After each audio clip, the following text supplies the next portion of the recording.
Like the big cable news websites are all controlled by the PR departments. Right. It's true in Hollywood. And that's really been, so I had my own, had hired my own publicist during, season 2 of The Mandalorian.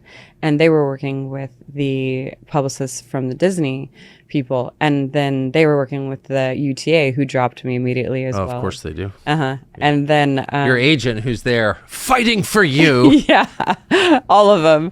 I mean, and then the entertainment lawyer dropped me. Of course. And that the funny thing is, like, the entertainment lawyer, I think, was they would constantly be sending out, hey, we're having this Democrat, at my house, come on over for, raise some funds for the Democrat, party, or whoever the candidate was that they were, and so all of these people just dropped me immediately. And I was like, people you'd been paying to stand by your side in case there was a big problem. Yeah. The second there was a big problem, they fled and denounced you. Yes, immediately. May they all rot. And I was just like, okay, that's so much, I mean, I knew that, like, maybe something could happen where Disney might be like, hey, as professionals, I thought maybe they'd just be like, okay, well, maybe we're going to not work with you, or maybe something like that could happen by speaking out about the things that I spoke out about. But I found the things that I spoke out about were so much more important than the career part, because I felt like, we needed to be talking about, we're headed in a really bad direction. Oh, yes. The lockdowns, the mask mandates, the vaccines, I felt like we needed to, I never even said who I was really voting for. It was just, I was getting really pushed into this, like, you're an extremist, you're an alt-right extremist, and so I thought maybe that could be an option, but never in my wildest dreams would I thought that they would have, through Twitter or through a publication, without even calling me. This is how I found out I was fired, online, on Twitter. Like, they didn't call me. They didn't say, we're letting you go. We're no longer going to work together. This is why. It was just, she's denigrating people off of cultural and religious beliefs, and she's abhorrent. And I was like, for coming out against the Nazis. Yeah. Yeah. Okay. So backwards. Yeah. But again, that when you get attacked in the Hollywood trade press, that's because the company you worked for directed those reporters to attack. Right. And I'm learning that more and more. So now, when there's like a piece that somebody writes about me, I go and I look up the journalist, and then I go and look up what other articles has this journalist written. Of course. And you can almost just trace it back. And a couple I traced right back to Lucasfilm, and I was like, of course, right there, you guys, you call up your people, and it's ugly. It's the most dishonest thing ever. Yeah, and a reporter at the Hollywood Reporter or wherever. Yeah, and it's all involved, right? It's the agencies, it's the managers, it's the publicists, it's the studios, and it's just this big mafioso that does not give the independent artist, unless they're willing to comply and fit in 100% into that ideologies and their narratives, and be basically these manufactured robots. I mean, I feel like there's the 1% of Hollywood that can do what they want and say and think what they want, and those are the very, very talented people. But at the peak of my career, it was like, I think they thought, let's make an example out of this one. For sure. She's an action actress. She hasn't done, drama yet. She hasn't gotten there. We'll make an example out of her.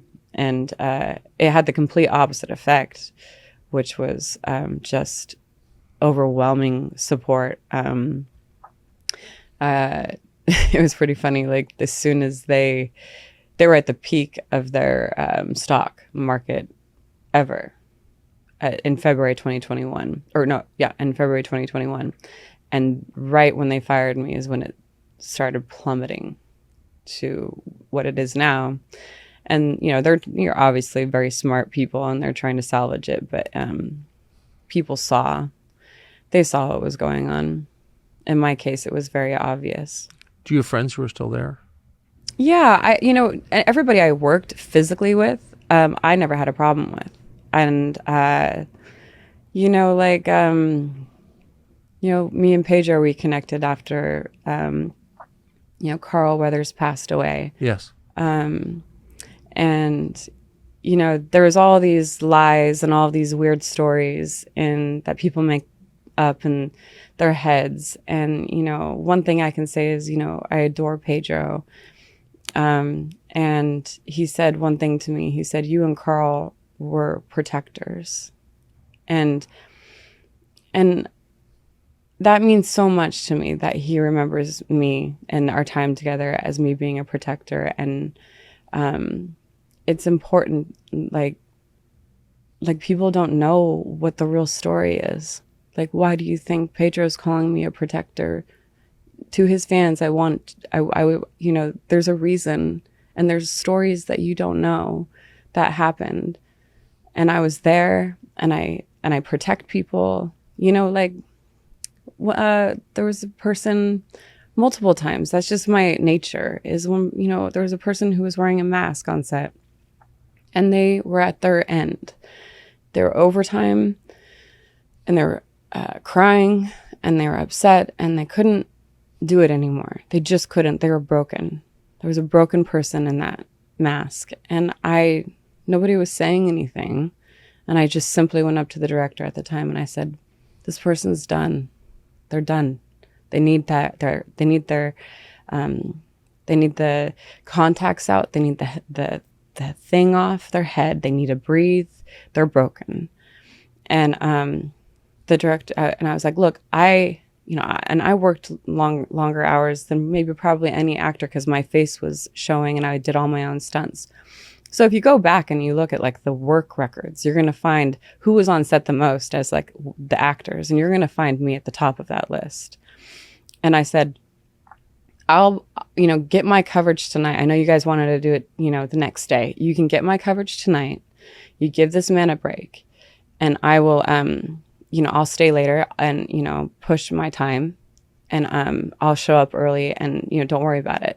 But I've done that on numerous sets, and that's, because I do understand that, I come from a fighter's background, and I want it, and I wanted it so bad that I feel like if I can have the energy to push it, I can do it. And it crushes me when people are broken or hurting or being bullied. Yes. And which was my whole purpose of speaking out, in 2020 was just... Well, the weakest got bullied the most, as always. A lot of people that, I was usually very introverted. I, get really nervous for interviews, although that's getting better. I get nervous for public speaking. I get nervous for performing. But when I'm passionate and when I mean something, that's when I can speak. And that's the only reason why I'm probably able to speak with you right now, is because I have a clear heart about what happened. I want the lawyers to look into it. I want the professionals to see what happened and how ludicrous and absurd it was. And I want things to change so that it doesn't happen to other people. Hey, it's Tucker Carlson. The internet is crowded with interesting things that don't really matter. On TCN, we attempt to bring you interesting things that actually do matter, and a lot of them. Interviews, long form and short, videos, documentaries. You can find all of it on tuckercarlson.com, and we hope you will.